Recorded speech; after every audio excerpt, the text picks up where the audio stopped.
اللہ کے نبی نے 63 سال کی زندگی گزاری ہے. 63 سال, ٹھیک ہے نا؟ تو 63 سال زندگی اللہ کے نبی کی موجود ہے ہمارے پاس.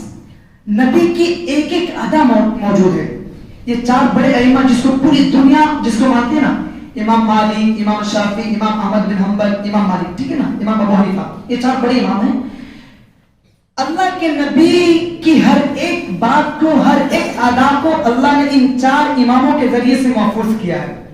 اسی لیے کسی امام کے نزدیک رفع یدین کرنا جائز ہے. رکوع میں جاتے ہیں ہاتھ کانوں تک اٹھاتے ہیں, پھر رکوع میں جاتے ہیں, سجدے میں جاتے ہیں ہاتھ کانوں تک اٹھاتے ہیں, جاتے ہیں. اللہ کے نبی نے یہ بھی کیا ہے, یہ بھی کیا ہے. اللہ کے نبی نے چھوڑا بھی ہے. رکوع میں گئے تو رفع یدین نہیں کیے, سجدے میں گئے تو رفع یدین نہیں کیے. تو ایک امام کے نزدیک کرنا چاہیے, ایک امام کے نزدیک نہیں کرنا چاہیے. اللہ کے نبی نے ایک موقع سے ہاتھ چھوڑ کے نماز بھی پڑھا ہے, تو ایک امام نے اس کو لیا کہ نہیں, اللہ کے نبی نے ہاتھ چھوڑ کے نماز پڑھانا, ہاتھ چھوڑ کے نماز پڑھنا بھی جائز ہے.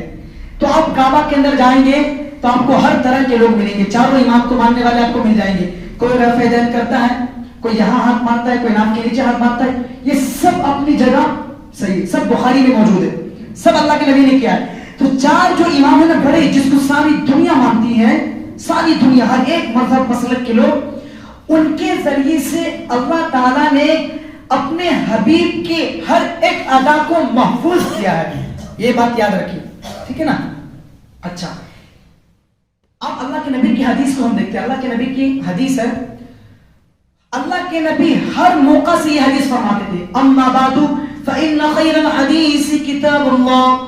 سب سے بہترین بات اللہ کی کتاب ہے. سب سے بہترین بات, سب سے بہترین بات کس کی کتاب ہے؟ اللہ کی. فإن خیر الحدیث کتاب اللہ. سب سے بہترین بات اللہ کی کتاب. وشر, اس کے بعد فإن خیر الحدیث کتاب اللہ وخیر الہدی ہدی محمد صلی اللہ علیہ وسلم.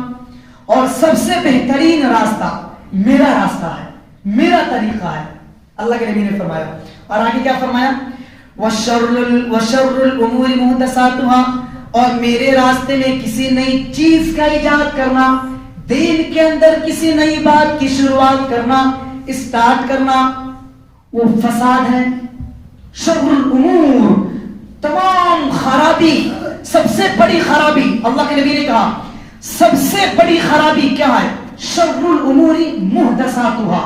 دین کے اندر کسی نئی چیز کو ایڈ کرنا, اللہ کے نبی نے کہا سب سے بڑی خرابی, سب سے بڑا فساد. شر الامور محدثاتها. اور آگے فرمایا وکل ضلالۃ بدعہ. اور بدعہ, بدعہ بولتے نئی چیز کو ایڈ کرنا, ہر نئی چیز گمراہی ہے. اللہ کے نبی کی حدیث ہے, مسلم اٹھائیے, بخاری اٹھائیے, آپ کو ہر جگہ یہ حدیث ملیں گے آپ کو.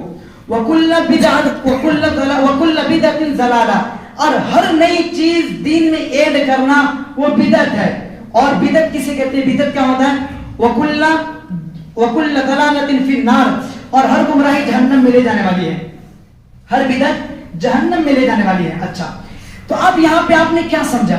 یہاں پہ یہ سمجھا سب سے بہترین بات اللہ کی بات. تو سب سے پہلے اپنے قرآن کو دیکھنا ہے, اور دن میں اللہ کو پہنچنے کے لیے سب سے پہلے کس کو دیکھنا ہے؟ اللہ کے کلام کو.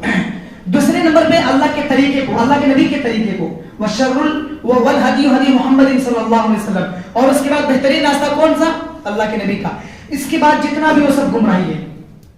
بخاری کی حدیث ہے, سمجھ میں آیا؟ تو دین کے اندر کسی نئی چیز کی, دین کے اندر, یہ بات سمجھیے, دین کے اندر کسی نئی چیز کی شروعات کرنا وہ بدعت ہے, اور وہ بدعت جہنم میں لے کر کے جانے والی ہے. دین کے اندر, کس کے اندر؟ دین کے اندر. اچھا, ہم آج جو ہم اچھے اچھے کپڑے پہنتے ہیں, اچھے اچھے گھر بناتے ہیں, یہ دین سمجھ کے بناتے ہیں کیا؟ نہیں, بلکہ اللہ تعالیٰ نے ہمیں دنیا پہ اختیار دیا ہے. کیا دیا ہے؟ اختیار دیا ہے. تو دنیا کے معاملے میں ہم نئی نئی چیز کو ایڈ کر سکتے ہیں اپنی مرضی سے. ابھی یہ ہماری کھیت ہے, یہ ہماری زمین ہے, ہم اس میں گنا ڈالیں, چاول ڈالیں, جو مرضی ڈالیں, نہیں ڈالیں میری مرضی. تو دنیا کے معاملے میں وہ ہمیں اختیار ہے کہ ہم اس پہ گھر بنائیں یا نہیں بنائیں, میری مرضی, جیسا گھر بناؤ. وہ اللہ نے ہمیں اختیار دیا ہے.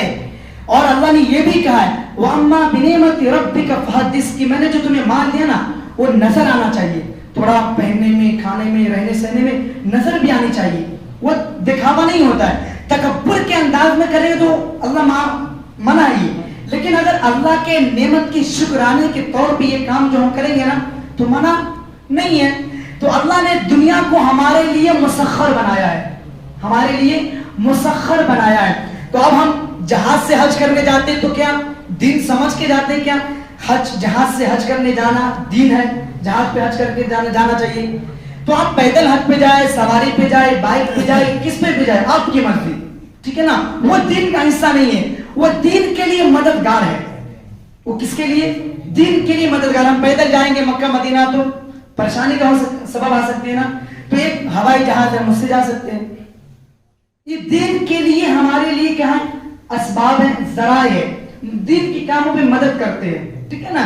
یہ دین میں نئی چیز ایجاد کرنا نہیں ہے. تو دنیا میں جتنی بھی ساری چیزیں آپ کو نظر آ رہی ہیں, کسی نے ٹرین بنایا, جہاز بنایا, موبائل بنایا, کپڑے بنایا, کروڑوں اربوں چیزیں ہمیں نظر آ رہی ہے, وہ دین سمجھ کے نہیں بنایا گیا. تو اس لیے وہ گناہ نہیں ہوگا, وہ گناہ نہیں ہوگا.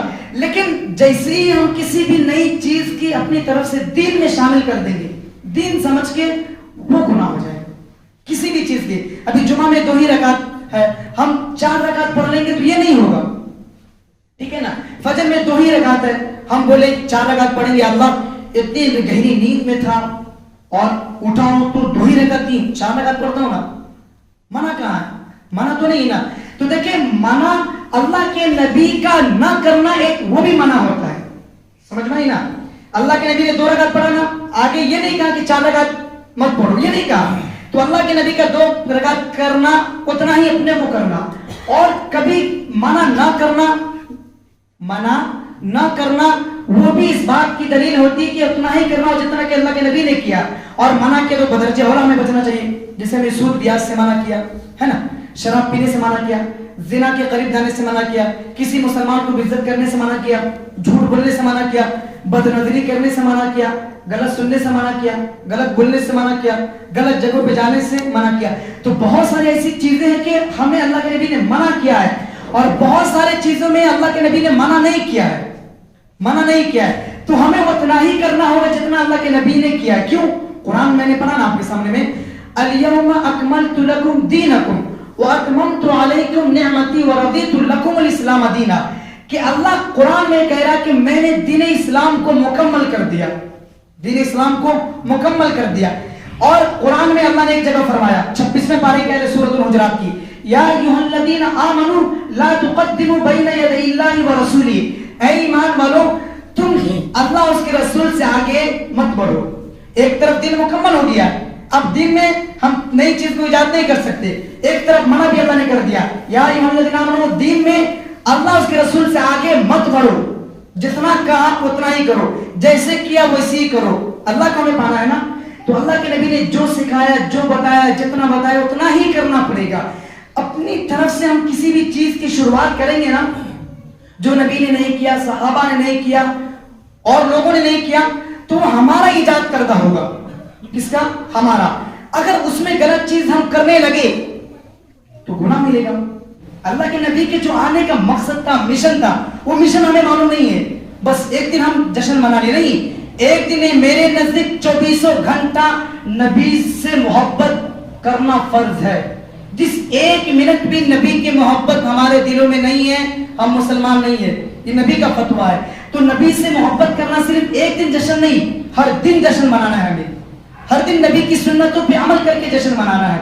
اور ہمیں یہ نہ کہنا پڑے کہ ہم نبی کا عاشق ہے, نعرے تکبیر, نعرے رسالت, بلکہ ہم زندگی ایسے گزارے, نبی کی ایک ایک ادا کو اپنی زندگی میں ایسے ڈھالے کہ چلتے پھرتے والے آدمی کہے ارے نبی کا عاشق آ رہا ہے, نبی کی سنتوں کا دیوانہ آ رہا ہے, نبی کا پروانہ آ رہا ہے, ارے اللہ سے ڈرنے والا بندہ آ رہا ہے, ارے انسانوں سے محبت کرنے والا بندہ آ رہا ہے, لوگوں کی خدمت کرنے والا بندہ آ رہا ہے. ہم کام ایسا کریں, نبی کے طریقے کو اپنی زندگی میں ایسا لانے کی کوشش کریں کہ ہمیں بتانا نہ پڑے کہ میں ہوں عاشق, بلکہ سارے زمانہ کہے یہ نبی کا عاشق, یہ نبی کا غلام.